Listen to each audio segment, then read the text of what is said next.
It's a separation from a band that I still love and have great memories of, and I'm sure the metal fans all over Sweden know of Priest. When Rob Halford walked away from Judas Priest at the very peak of their power, it hit the entire metal world like a gut punch. What followed was pure chaos. Angry faxes flew. Public shots were fired. For years, mystery surrounded Rob Halford's sudden exit from Judas Priest. But now, the metal god himself has finally revealed what really happened. In the world of heavy metal, there are gods, and then there is the metal god, Rob Halford. He joined Judas Priest in the early 1970s. His powerful, operatic voice didn't just fit the band, it redefined them. With Halford in the lineup, the chemistry exploded. Judas Priest became one of the key bands in heavy metal around the world. They had conquered the world, defined a genre, and created some of the most iconic anthems in rock history. And then, in 1992, it all fell apart. The metal god walked away. The split sent shockwaves through the music world, leaving fans with a single burning question: why? For years, the official story was a tangled mess of contracts and creative differences, but the truth was far deeper, more personal, and more painful. It was a story of immense pressure, private demons, and a secret life that threatened to tear a man apart. Now, after years of whispers and speculation, Rob Halford has finally broken his silence. Our story of the downfall begins at the very height of their success. The year is 1990, and Judas Priest has just unleashed the thunder of Painkiller. The album was a masterpiece of pure, unadulterated heavy metal. It was faster, heavier, and more aggressive than anything they had done before. The tour that followed was a global victory lap. Judas Priest wasn't just a band. They were an institution, seemingly invincible. But behind the wall of sound and the adoring crowds, the foundations were beginning to crack. The first blow came not from a rival band, but from a courtroom. Before the Painkiller tour even began, the band found themselves in a legal battle for their very existence. They were dragged into a horrific and painful lawsuit. The case revolved around their 1978 album, Stained Class. In 1985, two young men in Nevada, James Vance and Raymond Belknap, had entered a suicide pact after a day of drinking and listening to the album. The family's lawsuit made a shocking claim that the band had hidden subliminal messages in their music. They alleged that the song Better By You, Better Than Me contained the secret command, "Do It," which had compelled the young men to take their own lives. For the band, the accusation was nothing short of a nightmare. The band that had written anthems of rebellion and empowerment was now being painted as a merchant of death. They denied the claims completely, as they famously retorted, if they were going to use subliminal messages, it would be for something more practical, like buy more of our records. The trial became a media circus. The most powerful moment came when Rob Halford took the stand. Instead of his usual leather and metal look, he walked in wearing a plain suit. Then, in front of the judge, he sang without any music. He wanted to prove that the so-called hidden message people claimed to hear was really just him taking a breath between lines. On August 24th, 1990, the judge ruled in their favor. He found no evidence that the band had intentionally placed any messages on the record. It was a victory for artistic freedom, but it came at a tremendous cost. The legal fees were $250,000, but the emotional toll was far greater. Halford later described how the ordeal tore us up emotionally. Being accused of creating music that kills young people left a deep and lasting scar. The stress was immense, and it hung over the band like a dark cloud as they launched into the grueling Painkiller World Tour. The tour was a massive success, but it pushed the band to their absolute limits. Then, during the tour's final show in Toronto, disaster struck. As part of his signature entrance, Halford would come roaring onto the stage riding a huge Harley-Davidson motorcycle. But on this night, the stage was thick with dry ice. A malfunctioning stage riser was only partially raised, hidden in the fog. Halford collided with it at full speed. He was thrown from the bike, breaking his nose and getting knocked unconscious. In a moment of pure, superhuman resilience, Halford came to, got back on his feet, and finished the entire concert. Only then did he allow himself to be taken to the hospital. Halford later made it clear that the accident wasn't the direct reason he left Priest, but the crash, combined with the emotional toll of the lawsuit, left a lasting psychological scar. It contributed to a growing feeling of detachment. The invincible metal god was starting to feel breakable, but the pressures the world could see were only half the story. To understand why Rob Halford had to leave Judas Priest, you have to understand the private hell he was living in. In his brutally honest autobiography, Confess, Halford finally revealed the battles he was fighting in secret. For years, he had struggled with a severe addiction to drugs and alcohol. He described himself as being in a really dark, desperate place. The turning point came in 1986. He had hit what he called the bottom of the pit. He realized he needed help. Getting sober was a monumental decision, and it changed his life. He remembers his first sober show as a miraculous experience, feeling the power of the music with a clarity he hadn't known in years. But sobriety revealed an even deeper struggle he had been carrying for years. On top of his addiction, he was also carrying a heavy secret, one he had held onto his entire life. Rob Halford, the leather-clad frontman of one of the most hyper-masculine bands in the world, was a gay man. Into the 1980s, this was a truth he felt he could never reveal. He details the sheer torture and the profound loneliness of his double life. He lived in constant fear that if his secret got out, it would destroy the band he loved more than anything. He wrote, "Priest was the most important thing in my life, and even if I were willing to sacrifice it for which I wasn't, I simply couldn't do it to Ken or Glenn or Ian." By the early 90s, the years of hiding, the years of suppressing his true self had taken their toll. He felt brittle and jaded. The man who seemed like a god on stage was, in his private moments, beginning to crumble. It was in this perfect storm of pressure, pain, and personal turmoil that the final break happened. Halford has always called it a classic case of communication breakdown. He was feeling creatively restless. He wanted to explore a solo project, a way to discover who he was outside of the Priest machine. He claims a record label executive told him that, for contractual reasons, he would have to formally resign from the band to do it. The letter of resignation he wrote was leaked to the press. It was seen as a final, definitive split. Halford later expressed deep regret over how it all went down. He said, "Never in a million years would I ever have wanted to formally leave, go away from Judas Priest. It was genuinely a communication breakdown." He wished he had just been able to say, "Guys, I'm going to go off for a couple of years and just chill." But the rest of the band saw it differently. They were hurt and shocked. Guitarist Glenn Tipton admitted that for a while, there was bad blood between us, which was crazy because we'd always been so close. Guitarist Keith Downing was even more blunt in his own autobiography. He wrote, "Rob was adamant about leaving. There was no going back for him. The communication had broken down completely. The years that followed were not quiet. The split sparked a bitter, very public feud. Downing would later describe that time as proper ugly. The animosity played out in the pages of music magazines, with both sides trading verbal blows. Halford's first move was to form a new band, appropriately named Fight. The music was aggressive, modern, and angry, and the title of their debut album was a clear message to his former bandmates, War of Words. Downing confirmed that the band saw it as a direct shot. It was an ugly affair, he said. The resentment within Priest ran deep. They felt betrayed. Downing noted that Halford wanted their record label to support his new band, which meant that Judas Priest's own future was thrown into jeopardy.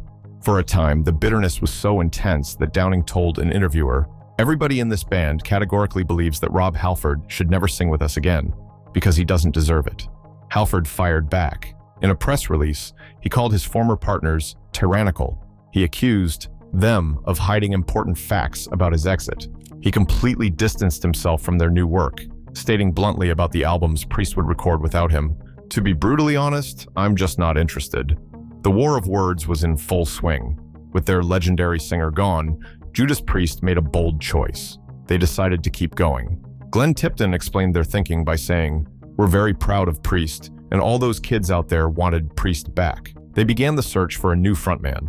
They found him in an unexpected place, a Judas Priest tribute band. His name was Tim "Ripper" Owens, a powerhouse vocalist from Ohio with an incredible range. K.K. Downing praised his role, saying Ripper played an incredibly important role by holding the machinery together to keep the wheels of Judas Priest rolling. With Ripper on board, Priest recorded 2 studio albums, Jugulator and Demolition. The sound was a radical departure. It was darker, heavier, and deeply influenced by the groove and thrash metal of the 90s. The guitars were tuned down, the themes were more violent, and the classic Priest melody was replaced with brutal force. Glenn Tipton later said, "Some people felt there wasn't enough melody on Jugulator, but we just weren't feeling very melodic at the time." The new sound divided fans. Many couldn't accept a Priest without Halford. Others praised the heaviness and respected the band for pushing forward. Meanwhile, Halford was on his own journey of self-discovery. After Fight, he took an even more radical turn, collaborating with guitarist John Five on an industrial metal project called 2. He shed the leather and studs for a goth-inspired look. It was a period of intense experimentation. But it was during the promotion for this project that the most important moment of his personal journey happened. In a 1998 interview with MTV, the conversation turned to the long-standing rumors about his sexuality. In what he calls a completely unplanned moment, Halford decided to stop hiding. He said simply, "I think that most people know that I've been a gay man all of my life." The declaration sent a shockwave, but the response was overwhelmingly positive. The metal community rallied around him. For Halford, it was an enormous feeling of freedom. The weight he had carried for decades was finally lifted. He later reflected, "When you live life in the closet, you are so pent up and repressed that when you finally emerge, you have an explosion of openness." This new sense of freedom had a powerful impact on his music. He soon returned to his classic metal roots with a new solo band, simply called Halford. Their debut album, Resurrection, was a stunning return to form. It was pure, powerful heavy metal, and it sounded like the metal god was finally comfortable in his own skin. Many saw the album as an indirect application for his old job back. The journey away had been long and strange, but it was starting to lead him back toward home. The years away had changed Rob Halford. He had explored new music, found sobriety, and most importantly, he had found the freedom to be himself. And with that freedom came a new perspective. He realized that being away from Judas Priest had made him understand just how much it meant to him. He concluded that Priest was where he was destined to be. By the early 2000s, personal relationships had started to mend. The anger had faded, replaced by a sense of longing. The pivotal moment came from a simple, heartfelt act. While living in San Diego, Halford sat down at a coffee shop. He took out some blue paper and a pen, and he began to write a letter to his old band. It wasn't a business proposal. It was, in his words, a really intimate and personal letter. Over 6, 7, or 8 pages, he poured his heart out. He wrote about how much he missed them, how much he missed the music, and his feelings about his time away. He sent the letter to the band's management, not with any specific expectation, but simply to get the emotions off his chest. He told this exact story in an interview by saying, "I was living in San Diego at the time, and I really missed the band. I went to a coffee shop and bought a cup of coffee, sat outside with some blue paper and a blue envelope, and poured my heart out into what was 6, 7, or 8 pages of where I was at and what I was feeling about how much I missed the band, you know? It was a really intimate and personal letter. That letter was the key. It was circulated among Glenn Tipton, Downing, and bassist Ian Hill. When they read Halford's sincere words, the decision was immediate and unanimous. Let's do it.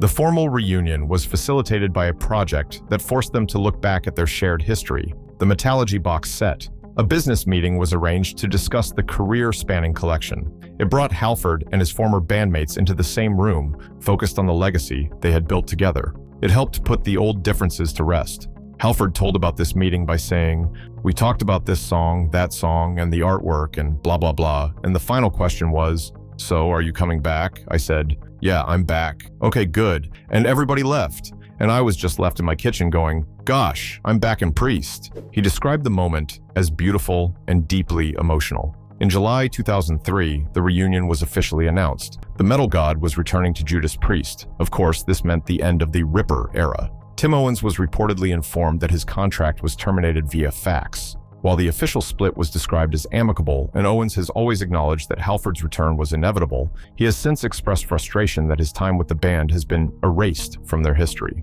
The songs from his albums are never performed live, and he was not included in the band's Rock and Roll Hall of Fame induction. It was a difficult end to a unique chapter in the Priest story.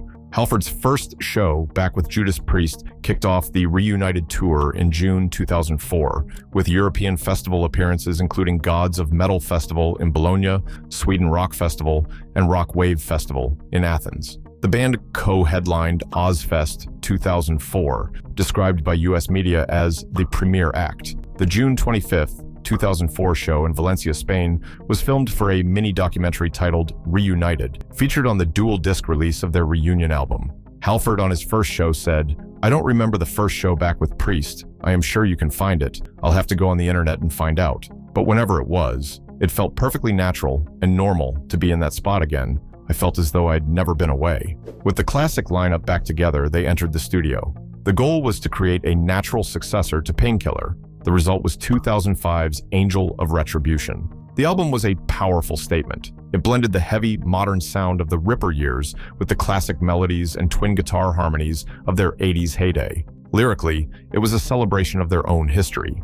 The song Deal with the Devil was a direct autobiography of their origins. Other tracks were filled with references to their past songs, a gift to the longtime fans. The album was a massive critical and commercial success. It debuted at number 13 in the US Billboard chart, their highest position at the time. It won the Metal Hammer Award for Best Album. Judas Priest was not just back, they were reborn. Rob Halford's exit from Judas Priest was never just about the music. It was the story of a man cracking under almost unimaginable pressure. He was battling a horrific lawsuit, dealing with physical trauma, and struggling with addiction, all while hiding his true identity from the world. He had to leave Judas Priest to save Rob Halford.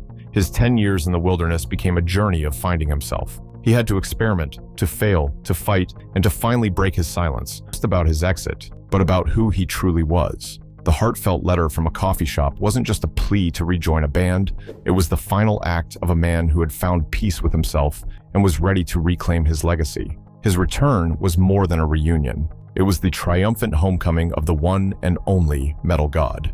At 73, Halford is still performing with Judas Priest, even as he finds himself thinking more about his own mortality. Speaking about retirement in one interview, he said, "Over the last few weeks, I've been thinking about this. I'm 72 this year, and you realize quickly that 72 isn't that far from 80. I've never been afraid of death. It doesn't bother me in the least, but what I do have to find peace with is that being able to do the thing I love will come to an end, and that does make you want to live forever. But retirement remains unthinkable. The Lord has me still here to do the work, so that's it for me. I'm here to do something that I'm blessed and joyful and grateful to have to do.